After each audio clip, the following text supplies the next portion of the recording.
ஓம் மங்களேஷாய வித்மகே சண்டிகா பிரியாய தீமகி தன்னோ சம்ஹார பைரவ பிரச்சோதயாது.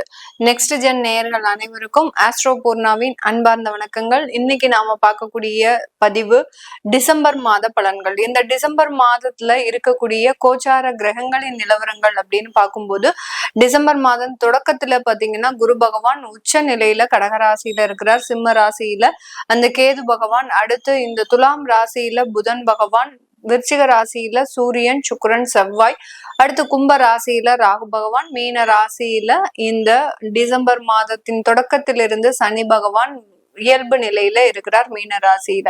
இந்த மாதத்தின் தொடக்கத்திலேயே 4ஆம் தேதி குரு பகவான் அதிசார நிலையை தன்மையை முடித்து அந்த மிதுன ராசிக்கு பயிற்சியாகி வருகிறார். அடுத்து பாத்தீங்கன்னா மாதத்துல 7ஆம் தேதி புதன் பகவான் அந்த துலாம் ராசியிலிருந்து விருச்சிக ராசிக்கு பயிற்சியாகி வருகிறார். 16ஆம் தேதி சூரியன் ஆகப்பட்டவர் விருச்சிக ராசியிலிருந்து தனுர் ராசிக்கும், அடுத்து 8ஆம் தேதி செவ்வாய் பகவான் விருச்சிக ராசியிலிருந்து தனுர் ராசிக்கும், 20ஆம் தேதி டிசம்பர் மாதம் 20ஆம் தேதி சுக்கிரனாகப்பட்டவர் அந்த விருச்சிக ராசியிலிருந்து தனுர் ராசிக்கும் பயிற்சியாகி வருகின்றனர். இதுதான் இந்த மாதத்துல இருக்கக்கூடிய கோச்சார கிரகங்களின் நிலவரங்கள். இந்த மாதம் ஒவ்வொரு ராசி என்பவர்களுக்கும் என்ன பலன்களை கொடுக்க போது, என்னென்ன விஷயத்துல நீங்க ரொம்ப கவனமா இருக்கணும் அப்படின்றத இந்த பதிவுல தெளிவா பார்க்க போறோம்.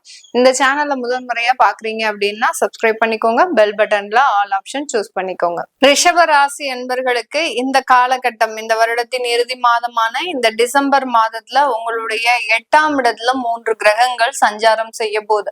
அதனால இந்த ரிஷபராசி என்பர்கள் உங்களுடைய வேலையில இருக்கக்கூடிய அதிகாரிகள் மூலமாக சில பிரச்சனைகள் வருவதற்குண்டான ஒரு தருணமாக இருக்கும்.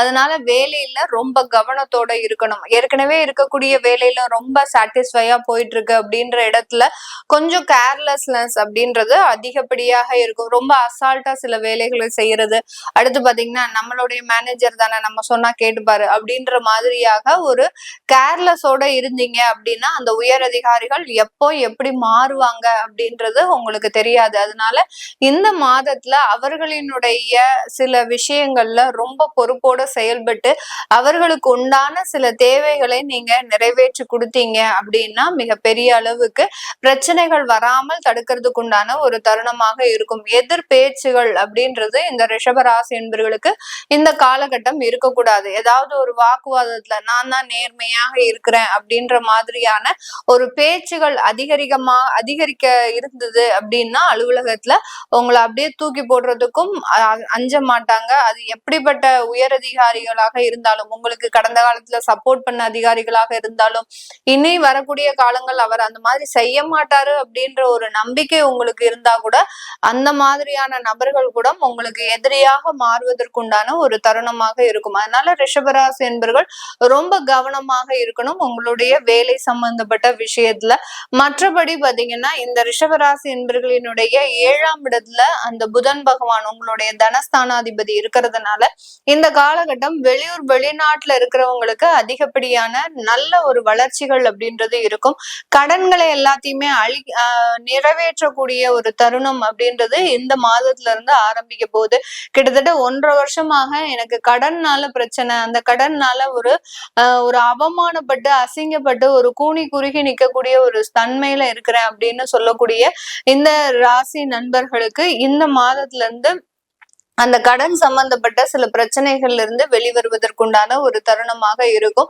அதனால உங்களுக்கு வரக்கூடிய வருமானமும் வெளியிடங்களுக்கு போகிறதுக்குண்டான ஒரு தருணம்.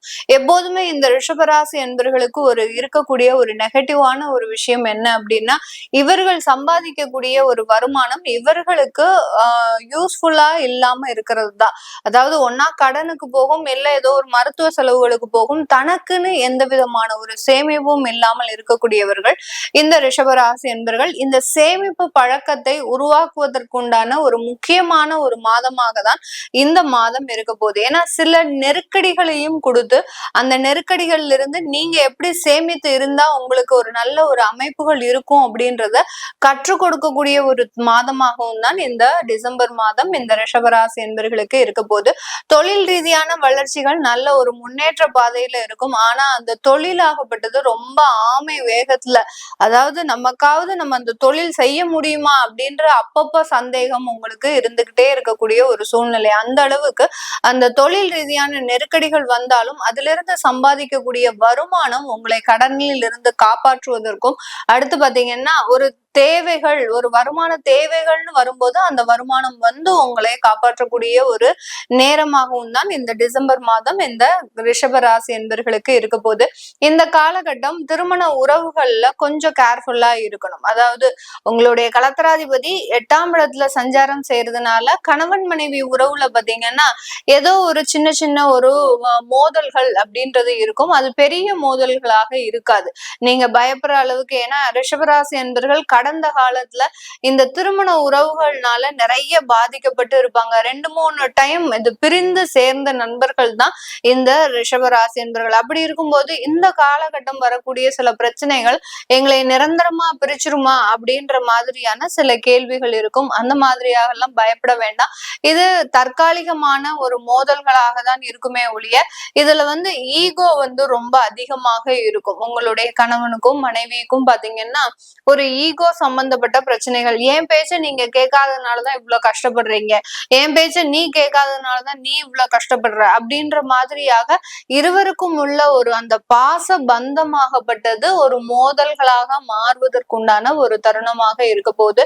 இந்த காலகட்டம் செவ்வாய் தோஷம் இருக்கக்கூடிய நபர்களுக்கு அதிகப்படியான திருமண ஏற்பாடுகள் நிச்சயிக்கப்படக்கூடிய ஒரு தருணம். திருமணமே ஆகாம இருக்கக்கூடிய சில ரிஷபராசி என்பர்களுக்கு அதுவும் இந்த மாதிரியான தோஷம், மாங்கல்ய தோஷம், செவ்வாய் தோஷம், கடத்திர தோஷம், இந்த மாதிரியாக தோஷம் அதிகமாக இருக்கக்கூடிய நபர்களுக்கு இந்த மாதத்துல அந்த திருமண ஏற்பாடுகள் நிறைவு பெறுவதற்குண்டான ஒரு தருணமாக தான் இருக்க போது. இந்த காலகட்டத்துல வெளிநாட்டுல இருக்கக்கூடியவர்கள் அவர்களினுடைய வேலையில அதிகப்படியான சம்பாதிக்கிறதுக்கும் உண்டான அமைப்புகள் இருக்கு.